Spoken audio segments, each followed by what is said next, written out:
Hi friends, welcome to my channel.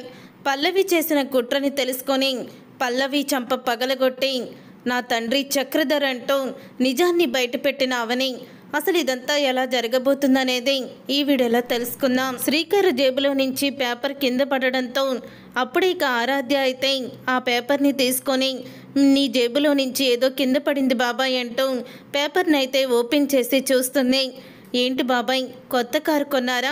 దానికి advance ఇచ్చిన పేపరే కదా ఇది అని ఆరాధ్య అడుగుతూ ఉంటుంది. అందరూ కూడా అలా చూస్తూ ఉండిపోతారు. అప్పుడే ఇక అవును, కొత్త కారు కొనుక్కున్నాం. ఇప్పుడేంటి, నువ్వేంటి ప్రశ్నల మీద ప్రశ్నలు వేస్తున్నావు? మీ బాబాయ్ జేబులో నుంచి ఆ పేపర్ కింద పడితే పేపర్ తీసి ఇవ్వాలి, కానీ ఆ పేపర్ తీసి నువ్వెందుకు చదువుతున్నావంటూ ఆరాధ్యని నిలదీస్తూ ఉంటుంది శ్రేయ. అయితే అప్పుడే ఇక ఆరాధ్యని అలా నిలదీస్తున్న శ్రేయ దగ్గరికి వస్తుంది అవని. ఇక అవని వచ్చి అంటూ ఉంటుంది, ఏంటి శ్రీకర్, నువ్వు కారు కొనుక్కుంటున్నావంటే ఇంట్లో ఎవరూ కూడా ఓర్చుకోలేరని, టీవీ కొన్నప్పుడు ఎలాగైతే గొడవ జరిగిందో అలాగే గొడవ జరుగుతుందని శ్రేయ నీకు చెప్పొద్దని చెప్పిందా అని అడుగుతూ ఉంటుంది అవని. అయితే అప్పుడు ఇక ఆ మాట విని శ్రీకర్ అయితే అది కాదు వదినా అని అంటూ ఉంటాడు. అప్పుడు ఇక శ్రేయ అయితే అవును చెప్పొద్దన్నాను, అయినా మేము బాగుపడుతుంటే మీరు ఓర్చుకోలేరు కదా అని అంటూ ఉంటుంది శ్రేయ. అప్పుడే రాజేంద్ర ప్రసాద్ అయితే శ్రేయతో అవునమ్మా, మీరు బాగుపడుతుంటే మేము ఓర్చుకోలేము, నువ్వు చెప్పింది నిజమే. రే శ్రీకర్, నీ భార్య మాత్రం ఎంతో గొప్ప మాట చెప్పిందిరా. తల్లిదండ్రులు కొడుకు సంపాదిస్తూ అభివృద్ధిలోకి వస్తూ ఉంటే చూసి ఓర్చుకోలేరంట అని అంటూ ఉంటాడు రాజేంద్ర ప్రసాద్. అప్పుడే ఇక అవని అయితే వదిలేసేయండి మావయ్య గారు, శ్రేయ పద్ధతి గురించి మీకు తెలిసిందే. ఇక శ్రీకర్ మన మాట వినేది ఎప్పుడో కూడా మర్చిపోయాడు అని అంటూ ఉంటుంది అవని. అయితే తల్లి కూతురు ఇద్దరు కూడా ఎప్పుడెప్పుడు అందరి చేత మమ్మల్ని తిట్టిపించాలని చూస్తూ ఉంటారు అని శ్రేయ తిట్టుకుంటూ లోపలికైతే వెళ్ళిపోతుంది. అప్పుడు ఇక అక్షయ్ అయితే రోజు రోజుకి వీళ్ళిద్దరూ కూడా మనల్ని మరీ పరాయి వాళ్ళలాగా చూసి చులకన చేస్తున్నారు నాన్న అని అంటూ ఉంటాడు అక్షయ్. అప్పుడే ఇక శ్రేయ బుద్ధి అందరికీ తెలిసిందే, కానీ శ్రీకర్ కూడా ఈ మధ్య చాలా మారిపోయాడు. అసలు తన భార్య ఏం చెప్తే దానికే ఊకొడుతున్నాడు తప్ప మన బాధని వాడు అర్థం చేసుకోవడం లేదు అని అంటూ ఉంటాడు రాజేంద్ర ప్రసాద్. అప్పుడే కమల్ అయితే శ్రీకర్ని పక్కకు పిలిచి ఏమైందిరా నీకు, ఎందుకు నువ్వు ఇలా ప్రవర్తిస్తున్నావు?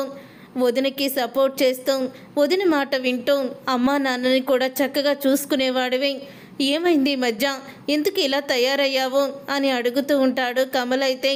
అప్పుడు ఇక శ్రీకర్ అయితే రే, జరిగే వాటిలను మనమేమీ ఆపలేము, కానీ ఇప్పుడు నా భార్యకి నేను ముఖ్యం, నాకు కూడా నా భార్య ముఖ్యం. ఇక నా భార్య గురించి ఎవరు ఏం మాట్లాడినా తనని అపార్థం చేసుకున్నా నేను ఊరుకోను, తనకి సపోర్ట్గా నేనుంటాను అని శ్రీకర్ అయితే చెప్తాడు. ఆ మాట విని కమల్ అయితే అసలు ఏమైంది శ్రీకర్ అన్నయ్యకి, ఎందుకు ఇలా మాట్లాడుతున్నాడో తెలియడం లేదో, సడన్గా ఇంతలా ఎందుకు మారిపోయాడు అని అనుకుంటూ ఉంటాడు కమల్ అయితే.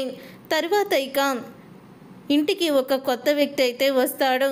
ఇక ఆ కొత్త వ్యక్తి లోపలికి వచ్చి మీనాక్షి ఇక్కడే ఉంటుందా అని అడుగుతూ ఉంటాడు. అప్పుడే ఇక రాజేంద్ర ప్రసాద్ అయితే అవునండి, మీరెవరు అని అడుగుతూ ఉంటాడు. రాజేంద్ర ప్రసాద్, నేను మీనాక్షి భర్తని, మీనాక్షి నా కూతురు, అందరూ ఇక్కడే ఉన్నారని వాళ్ళని వెతుక్కుంటూ వచ్చాను అని అతనైతే చెప్తూ ఉంటాడు.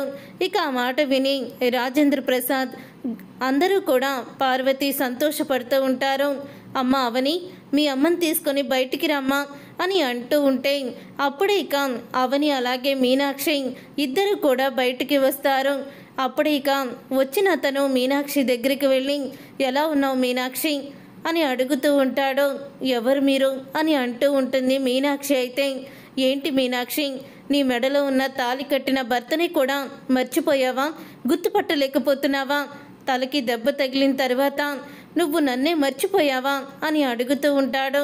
అప్పుడు ఇక ఆ మాట విని ఒక్కసారే షాక్ అయిపోతూ ఉంటుంది అవని మీనాక్షి ఇద్దరూ కూడా. ఇక పల్లవి అయితే ఈ దెబ్బతో మీ నాన్న ఎవరో అన్నీ కూడా బయటికి వస్తాయి, లేకపోతే మీ అమ్మ వీడితో కలిసి బయటికి పోతుంది, అని అంటూ పల్లవి అయితే మనసులో అనుకుంటూ ఉంటుంది. అప్పుడే పల్లవి మనసులో అనుకున్న తర్వాత అవని అయితే, ఎవరు నువ్వు, ఎవరు పంపిస్తే నువ్వు వచ్చావు, ఎందుకు నువ్వు మా నాన్నవని చెప్పుకుంటున్నావు, నీకు అసలు బుద్ధుందా అని అడుగుతూ ఉంటుంది అవని. అప్పుడే ఇక అతనైతే, ఏంటమ్మా అలా మాట్లాడుతున్నావు, ఎంత కోపం ఉంటే మాత్రం కన్న తండ్రిని నువ్వు గుర్తుపట్టలేని స్థితిలో ఉన్నానని చెప్పుకుంటున్నావా, నన్ను దయచేసి క్షమించు, ఇప్పటి వరకు మీ అమ్మని నేను ఎన్నో బాధలు పెట్టాను, ఎన్నో కష్టాలు పెట్టాను, దానికి ప్రాయశ్చిత్తం చేసుకుందామని వచ్చాను, దయచేసి మీనాక్షిని నాతో పంపించమ్మా, నా కూతురువు కదా నువ్వు అని అంటూ ఉంటాడు అతనైతే. అప్పుడే ఇక లేదు ఇతను నా భర్త కాదు అని మీనాక్షి అంటూ ఉంటుంది. అప్పుడే ఇక అతనైతే, ఏంటి మీనాక్షి నువ్వు కూడా మన అమ్మాయిలాగే ప్రవర్తిస్తున్నావు అని అంటూ ఉంటాడు అతను. మీరే మీనాక్షి భర్త అంటే సాక్ష్యాలు చూపించండి అని అడుగుతూ ఉంటుంది పల్లవి. అప్పుడే ఇక అతనైతే మీనాక్షితో దిగిన ఫోటోనైతే చూపిస్తాడు. ఇక ఆ ఫోటోని చూపించి అప్పుడే ఇక అందరికీ కూడా నమ్మించాలని చూస్తాడు. ఇదంతా చూస్తున్న అవని అయితే పల్లవి ఇదంతా చేసి ఉంటుందని అవనికైతే అనుమానం అయితే వచ్చేస్తుంది. ఈ ఫోటోని నువ్వు ఏఐ ద్వారా క్రియేట్ చేసి మా అమ్మ నీ భార్య అని చెప్తున్నావు కదా అని అంటూ ఉంటుంది అవని. అప్పుడే అతనైతే, అదేంటమ్మా నేనెందుకు ఫోటో క్రియేట్ చేస్తాను అని అనగానే, నువ్వు ఫోటో క్రియేట్ చేయకపోతే మరి మా అమ్మకి ఈ చేతి మీద పుట్టుమచ్చ ఉంది, మరి దీంట్లో పుట్టుమచ్చ లేదేంటి అని అడుగుతూ ఉంటుంది అవని అయితే. అప్పుడు ఇక ఆ మాట విని ఒక్కసారి అతను షాక్ అయిపోతూ ఉంటారు. మావయ్య మీరందరూ కూడా చూడండి, మా అమ్మకి ఇదిగోండి ఈ కుడి చేతి మీద ఎంత పుట్టుమచ్చ ఉందో, తను ఫోటోలో దిగితే ఖచ్చితంగా మచ్చ పడుతుంది అని అంటూ ఉంటుంది అవని అయితే. అప్పుడే ఇక అతను ఇక వణికిపోతూ ఉంటాడు. అప్పుడే ఇక అతన్ని ఆ చంప ఈ చంప వాయించి, నిజం చెప్పు, అసలు ఎవరు నిన్ను ఇక్కడికి పంపించారు, మా నాన్నలాగా నటించమని నిన్ను పంపించి నీకు డబ్బులు ఇచ్చింది ఎవరు చెప్తావా, లేకపోతే సరాసరి పోలీస్ స్టేషన్కి నిన్ను తీసుకువెళ్ళమంటావా అని అడుగుతూ ఉంటుంది అవని. చెప్పరా, ఎవరు నువ్వు, నిన్ను ఎవరు పంపించారు అని అడుగుతూ ఉంటాడు అక్షయ్ కూడా. అతను ఫోటో చూపించాడు, మనమేమీ నమ్మలేదు కదా, ఇంకా అతన్ని ఎందుకు చితకబాతున్నారు అని అడుగుతూ ఉంటుంది పల్లవి అయితే. ఇతన్ని చితకబాదితేనే కదా అక్కడ ఇతని చేత ఎవరు అబద్ధం చెప్పించారో, ఇక్కడికి ఎవరు రప్పించారో తెలిసేది అని అంటూ ఉంటాడు అక్షయ్. అప్పుడే అవని అయితే, అవునండి ఇతన్ని ఇలా వదిలిపెట్టకూడదు, ఇతన్ని పోలీస్ స్టేషన్కి తీసుకువెళ్దాం పదండి అని అవని అయితే అంటూ ఉంటుంది. అప్పుడే పోలీస్ స్టేషన్కి అక్షయ్ అవని చెయ్యి పట్టుకొని తీసుకువెళ్ళబోతుండగా, నన్ను క్షమించమ్మా, నన్ను ఎవరు పంపించారో చెప్పేస్తాను అని అంటూ ఉంటాడు అతను.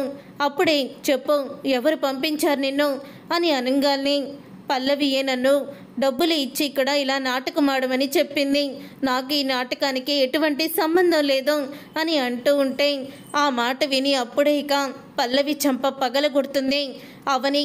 ఇక పల్లవి చంప పగలగొట్టి, నిజాన్ని నిర్భయంగా నువ్వు బయట పెట్టావు కాబట్టి నిన్ను వదిలేస్తున్నాను, పో బయటికి ఇక్కడి నుంచి అని అవని అయితే అతన్ని తిడుతుంది. అప్పుడు ఇక పల్లవి దగ్గరికి వచ్చి పల్లవి చంప పగలగొట్టి అడుగుతూ ఉంటుంది అవని అయితే, ఎందుకు ఇలా చేసావు, ఎవరినో తీసుకువచ్చి మా అమ్మకి భర్తని ఎందుకు చెయ్యాలనుకున్నావు, నన్ను అతనికి కూతురుగా ఎందుకు చెయ్యాలనుకున్నావు, ఏం ఆశించిదంతా చేసావు నువ్వు అని అడుగుతూ ఉంటుంది అవని అయితే. అప్పుడు ఇక కోపంతో రగిలిపోతున్న పల్లవి, మీ నాన్న ఎవరంటే ఈవిడ గారు బయట పెట్టడం లేదు, సరే అక్రమ సంబంధం అంటే పౌరుషం కాస్త మొత్తానికి నన్ను చంపదెబ్బ కొట్టే వరకు వచ్చింది, తర్వాత కూడా తను అలాగే మాట్లాడుతుంది, మరి అలా మాట్లాడుతూ ఉంటే నాకు మండదా, అందుకని మీ నాన్న ఎవరో తెలుసుకోవాలని, మీ నాన్న ఎక్కడున్నాడో మిమ్మల్ని తీసుకువెళ్ళి మీ నాన్న దగ్గర వదిలేయాలని నిర్ణయించుకున్నాను అని అంటూ ఉంటుంది పల్లవి. అయినా మరి ఇంత జరిగినా కూడా అసలు తన భర్త ఎవరో బయట పెట్టడం లేదంటే నాకు తెలిసి ఏదో తేడా విషయమే అని అంటూ ఉంటుంది పల్లవి. ఏంటి, ఎన్నిసార్లు నీ చంప పగిలిన నీకు బుద్ధి రాదా, పదే పదే ఎందుకు ఆ మాటే మాట్లాడుతున్నావని అడుగుతూ ఉంటాడు కమల్ అయితే. అప్పుడే ఇక మీనాక్షి అయితే, అమ్మా అవని ఎన్ని రోజులమ్మా, ఇక ఎన్ని రోజులని నేను ఈ భారం మోయను? అతని నోటితో అతను నేనే అతని భార్యనని చెప్పడం, చెప్పినా సరే ఎవరు ఒప్పుకోరు. అతను ఏ తప్పు చేయనట్టే అందరూ కూడా నాలాంటి దాన్నే శిక్షిస్తారు అని అంటూ ఉంటుంది మీనాక్షి. అప్పుడే ఇక అవని అయితే అది కాదమ్మా అని అనగానే, లేదమ్మా ఈరోజు తాడో పేడో తేల్చుకోవాలి, నిజం చెప్పి తీరాల్సిందే అని అంటూ ఉంటుంది మీనాక్షి. అప్పుడు ఇక అక్షయ్ అయితే, అంటే మీ నాన్న ఎవరో నీకు తెలుసా అవని అని అడుగుతూ ఉంటాడు. అప్పుడు ఇక అవని అయితే తెలుసండి అని అంటూ ఉంటుంది. అవని ఎవరు? మిమ్మల్ని మోసం చేసి మీ అమ్మని నడి వీధుల్లో నిలబెట్టేసిన ఆ దుర్మార్గుడు ఎవరు అని అడుగుతూ ఉంటాడు అక్షయ్.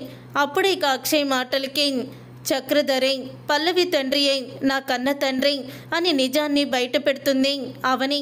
ఆ మాట విని పల్లవి అయితే ఇక అవనిని కొట్టబోతూ ఉండగా అప్పుడు ఇక మీనాక్షి వచ్చి చెయ్యి పెట్టి అడ్డుకుంటుంది.